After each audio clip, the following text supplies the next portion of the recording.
Olá, torcedor alvirrubro que acompanha o canal do Anderson Batista, sejam muito bem-vindos.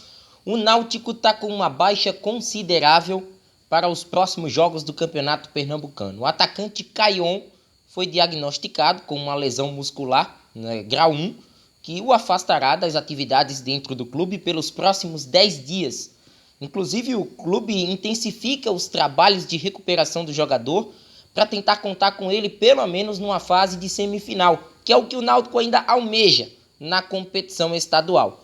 Mas o Náutico pode, quem sabe, não conseguir chegar à segunda colocação, que lhe daria a semifinal de forma direta e disputar uma eventual quartas de final já no próximo meio de semana.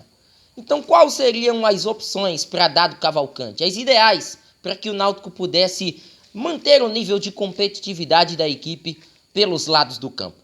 A partir de agora a gente traz as opções e taticamente a gente vai tentar trazer um olhar de como o Náutico vai se comportar com as peças que até então o elenco dispõe para essa ausência de um dos principais atacantes da equipe. 3 gols, 5 assistências, um jovem de 18 anos que ainda vai ser muito bem lapidado pelo clube, mas que já vem dando frutos a esse ataque alvirrubro.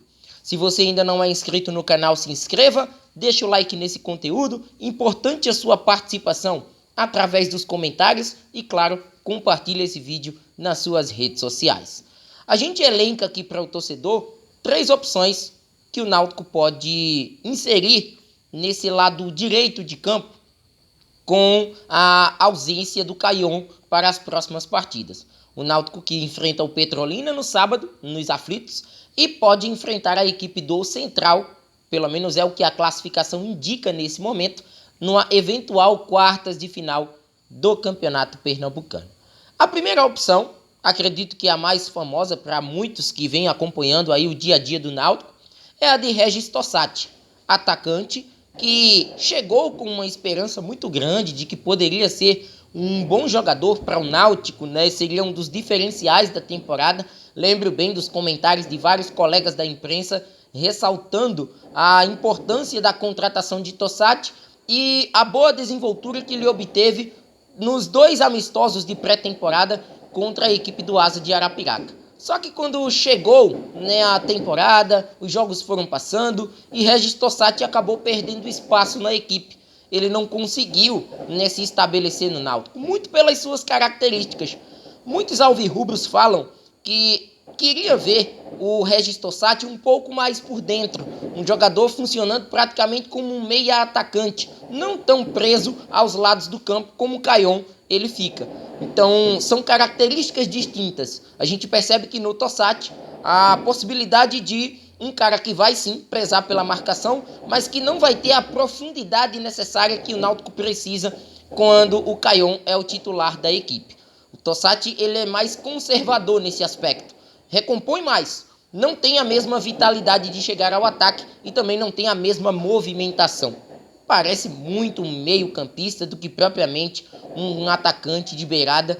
É algo até que o Dado Cavalcante precisa trabalhar nesse jogador, que particularmente não se parece em absolutamente nada com o que Caion produz em campo, não desmerecendo o trabalho do Tossati, mas são características diferentes. Os outros 2 nomes, eles aparecem com características mais parecidas, como por exemplo o Alisson Santos, contratado junto ao Vitória, é um atleta até mais franzino, um jogador de velocidade, do confronto 1 para 1, também estaria mais disposto a esse trabalho de recomposição, até porque o lado direito do Náutico precisa de um cara que volte para marcar, muito pela presença do Diego Ferreira, que vai alternar bastante nesse lado de campo, e também pela presença do Vitor Ferraz, que agora no Náutico, com a presença de Dado e com essa nova formação para 2023, joga praticamente como um meio-campista. Então ele tem características idênticas, podemos dizer. Só que a fase de Alisson Santos nada se compara à fase de Caion. Não à toa, o Caion é o titular da posição. Então, no caso, o Alisson Santos seria aí a peça em partes que largaria na frente. Só que a sequência de jogos ele ainda não obteve com a camisa do Náutico.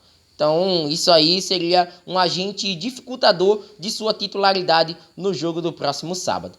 Um outro nome que corre por fora, e não menos favorito, é Richarlison. garoto da base, assim como o Caion, né, entrou no segundo tempo da partida contra o ABC pela Copa do Nordeste. Inclusive falou, né, em entrevista coletiva da felicidade de ter marcado o seu primeiro gol como profissional. E a expectativa é que o jogador também desempenhe de uma maneira bem mais consistente até do que Alisson Santos. Embora o torcedor alvirrubro não deposite toda a pressão em cima de um garoto da base que, embora também crie muita expectativa, mas ainda é um atleta a ser lapidado. Não vai ter aquele mesmo desempenho que Caion vem tendo com a camisa alvirrubra, né? Essa personalidade que ele adquiriu ao longo das partidas. 22 jogos, em 21 deles o Caion participou como titular, não dando brechas até para a concorrência. E no caso do Richarlison, foi um garoto até que apareceu bem, assim como o Tossati, no período de pré-temporada, mas depois com as contratações, né, com a formação dessa equipe, o Náutico fazendo alterações ao longo, né, dos seus jogos, ele acabou perdendo espaço, mas ficou ali com uma opção interessante no banco de reservas. E eu vou querer a opinião do torcedor alvirrubro. Torcedor do Náutico vai trazer aí agora a sua opinião nos comentários. Richarlison, Tossati ou Alisson Santos? Qual seria a melhor opção para esse jogo contra o Petrolina e quem sabe até para um jogo de quartas de final do Campeonato Pernambucano? Se você ainda não é inscrito no canal, se inscreva, deixa o like nesse conteúdo. Importante a sua participação através dos comentários e, claro, compartilhe esse conteúdo nas suas redes sociais. A gente volta a qualquer momento. Esse é o canal do Futebol Pernambucano, o canal do YouTube do Anderson Batista. Até mais!